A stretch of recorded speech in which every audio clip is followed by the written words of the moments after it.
Well, this is the second part of India's mass movement for freedom exhibition. In the previous one, I mentioned about how India was a vibrant economy before 1757, how British took it over, and during the British rule, how India suffered. And then we talked about 1857, how Indian masses rose. In this part, we are going to tell about how the Indian freedom struggle developed. Well, during a few panels we have made about India, the British rule in India, second phase after 1857, the British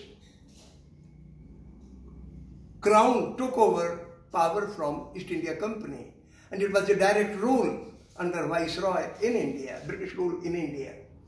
So here we talk about what kind of restrictions were put on textiles so that the Indian farmers suffered. They were forced to grow indigo and crops for British mills.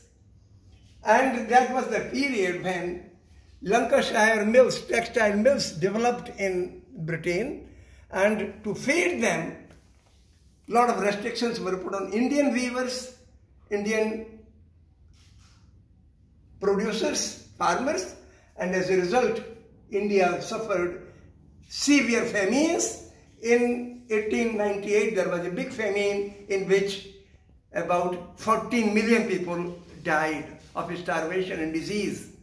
And 4 years later, another 5 million people died of famine and starvation. And then there was also a period when reform movement started in India. Education initiatives were taken by many people, including Sir Syed Ahmed and Theosophical Society. And then Congress was born in 1885. That led to the beginning of political struggle for freedom.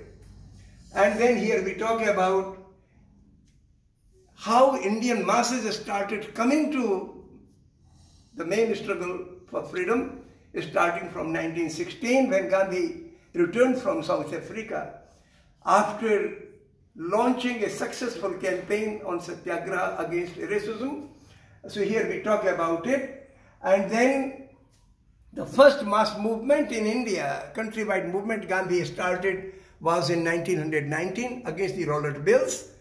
And all over, within a day, people rose against fear. So it was the first freedom from fear.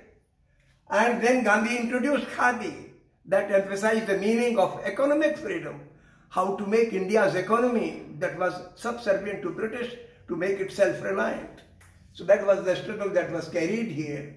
Then in 1919, end of 1919, Gandhi took up the issue of non-cooperation, that the British Empire is an evil and any person of self-respect cannot support the British. So people in thousands, tens of thousands quit their jobs, quit their practices in courts and so on. So that's the period we talk about here. And in this period, two things are very noteworthy. One is the Jallianwala Bagh killings, in which over 1,000 people were killed, and very heavy repression in Punjab took place. And second was Mopla rebellion. So we talk about it, how the farmers rose against the empire and their landlords. So this is second part of the exhibition. Thank you.